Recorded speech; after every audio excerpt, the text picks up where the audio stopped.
Hey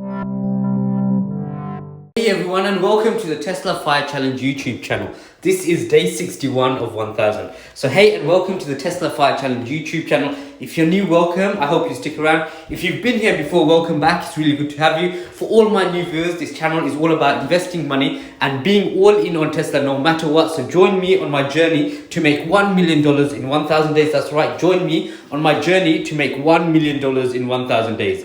So in today's video, I'm going to be going through the following. I'm going to share my day 61 portfolio with you. The market is closed, but I just wanted to refresh my memory. I'm also going to be looking at the Nasdaq and the Tesla charts to see where the price is moving to. I'm also going to have a look at the MACD, RSI, and to see if any candlestick patterns are forming. So let's get into it. So it's day 61, 21st of February 2022, two portfolios A and B. I've added a small position to portfolio A. I've added 0.1613 shares in Tesla. So in portfolio A, I've just got over 121 shares now. And in portfolio B, I've just got under 91 shares now. So in total, I hold just under 212 shares in Tesla. So I'm getting to the 212 stage. My ultimate target is to reach that 300 position. I'm 70.6% of the way there, so I've got a little bit more to go, but I've achieved this through dollar cost averaging and buying the dip. So I'm going to continue with that method. I'm just waiting for more money to come in so I can buy this fantastic company at really low prices. So that's the total number of shares that I hold in Tesla. So it's day 61 of 1000. So what's been happening? So the market's been closed today, but the last closing price is just $857. So if I multiply that with the number of shares that I hold, which is just under 212, I have a total portfolio value of $181,481.30. So just over $181,000. So the daily movement has been for just over $4,000 downwards. So it is getting quite volatile now. At its peak, my portfolio was around $250,000. If it goes down even more, I'm not going to sell my position. I'm going to try and buy even more. As I said, I'm a long-term investor. My horizon is at least 1000 days. I intend to keep this position open for at least 1000 days, and if my calculations are correct, I should be able to make $1 million. So that's day 61 of 1000. So now let's get into the technical analysis side of things.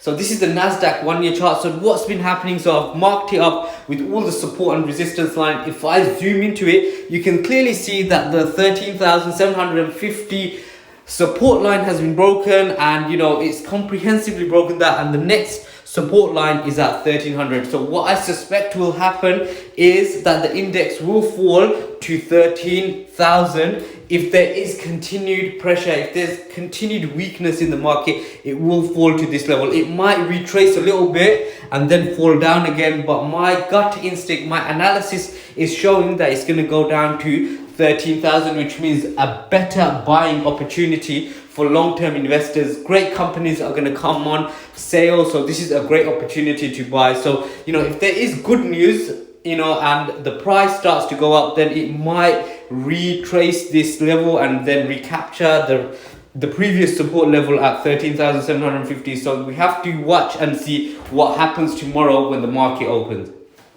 So that's the Nasdaq 1-year chart. Let's have a look at the Tesla 1-year chart. So again, I've marked it up. I've got the support and resistance lines in green, in the horizontal green lines. I've got the trend line going upwards in blue, and I've got the trend line going down in red. So if I zoom into it, you can see that the bulls are holding the 850 level. The bears penetrated this level, but the bulls, pushed it back up. So if that is broken, then it's going to go to the next level, which is the MA200 at around $830. So if that is broken, then it's going to go down to 775. So I've got a clear plan in my mind. Every time it reaches those levels, I know I'm going to do. So if it reaches $830, I'm going to try and buy more, because this is the MA200 level. It rarely reaches this level, and if it breaks this level and goes to 775 or under, and the company hasn't changed fundamentally, then this means this is a great price to get into. If there was some sort of fundamental, thing that happened that makes this company weaker, then you have to reevaluate your thesis. But if nothing has changed for the company, if their growth projections are still the same and the price keeps on going down, then this is a great company to buy. This is a fantastic opportunity. So that's what I'm going to be doing. So I know exactly what my levels are and I know exactly how much I'm going to be putting in.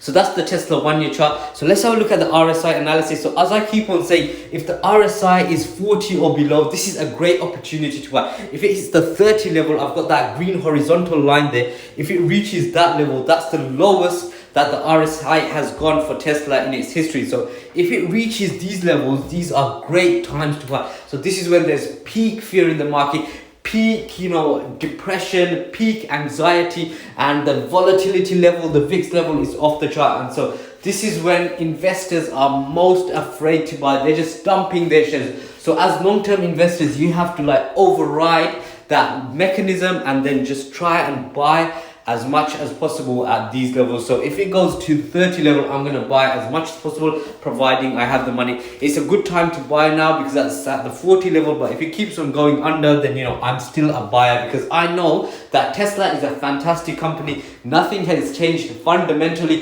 Their growth projections are still the same, but the price is lower than it was yesterday. So it's a bargain.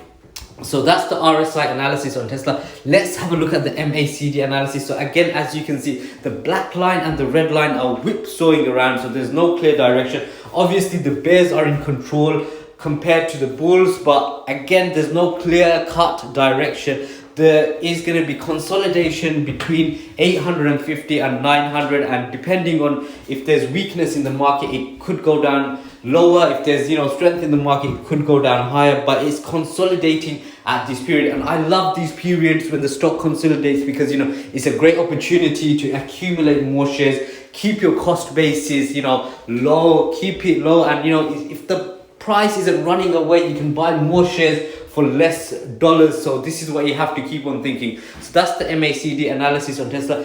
Let's have a look at the candlestick analysis now. So as you can see, the last candlestick looks like a hammer, which is kind of like a reversal pattern. So what I think will happen when the market opens is Tesla will try to jump back up, but if there's continued weakness in the market, it's going to break that level. So don't worry if it breaks that level. If there isn't, what I say to myself and what I keep on saying to all the investors who ask me these questions, if there is nothing fundamentally wrong with this company and it's going down in price, that's a good thing for long-term investors, because you're buying this fantastic company at a cheaper price. So things are on sale, nothing's changed, you're still getting the same product as yesterday. It's just that you're getting it on a sale. So that's how I kind of think about it. So that's the Tesla candlestick analysis. So what are the key points to remember? So Tesla has broken the 850 support level, but then the bulls have pushed it back above the 850. So they're defending that 850. If there is continued weakness in Tesla stock, then the price may fall and go to the MA200 level, which is excellent, a better buying opportunity. If it breaks that, then it's on sale and everyone's going to go crazy and buy as much as possible. So the next key point is MACD crossover has closed and the bears are getting back in control. MACD histogram is also nearing zero. So again, there's no clear cut direction. It could go up, it could go down. There's more pressure downwards.